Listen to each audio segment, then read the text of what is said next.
प्रदेश के चिकित्सा शिक्षा मंत्री विश्वास सारंग ने एक बार फिर कांग्रेस को आड़े हाथ लिया है। मंत्री सारंग ने कहा कि कांग्रेस और नेहरू ने सरदार वल्लभ भाई पटेल को वो सम्मान नहीं दिया जो उन्हें मिलना था।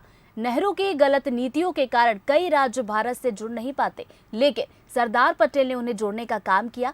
वहीं सारंग ने राहुल गांधी पर निशाना साधते हुए कहा कि कांग्रेसी नेहरू परिवार को भगवान बनाने में जुटे हैं। राहुल गांधी को कोई भगवान राम बताने में जुटा है तो कोई साईं बाबा बनाने में।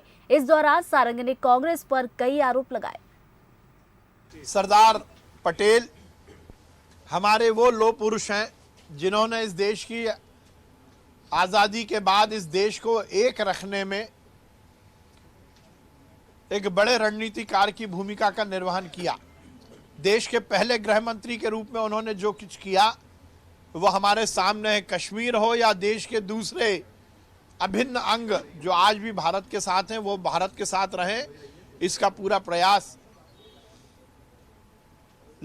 हमारे सरदार वल्लभ भाई पटेल ने किया। ये अलग बात है कि कांग्रेस ने, नेहरू ने सरदार वल्लभ भाई पटेल को वो सम्मान नहीं दिलवाया जो उनको मिलना था। मुझे ये कहते हुए कहीं संकोच नहीं है कि नेहरू जी की खराब नीतियों के कारण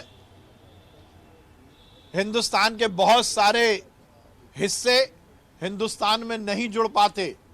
उनको जोड़ने का काम यदि किसी ने किया तो वो सरदार वल्लभ भाई पटेल ने किया। कभी राजस्थान के मंत्री राहुल गांधी को राम कहते हैं, जीजा उन्हें साईं बाबा कहने लगे, कुणाल चौधरी जी ने उन्हें राम कहा। तो अब कांग्रेस नेहरू परिवार को भगवान के रूप में स्थापित करने के चक्कर में है। जो भगवान को नहीं मानते उनको भगवान बनाने की कोशिश की जा रही है। राहुल गांधी, प्रियंका गांधी, सोनिया गांधी ये भगवान को नहीं मानते, ये हिंदू धर्मावलंबी नहीं है। ये तो केवल अपने आप को चुनाव के समय हिंदू स्थापित करने की कोशिश करते हैं। किसी भी कल्याणकारी राज्य में और विकासशील राज्य में यदि हमें कर्ज लेकर हम कल्याण और विकास के काम कर रहे हैं तो इसमें कहीं कोई गलत नहीं है।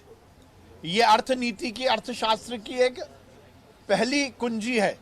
यदि आप कर्जा लेते हैं तो उसका सदुपयोग कर रहे हैं या नहीं।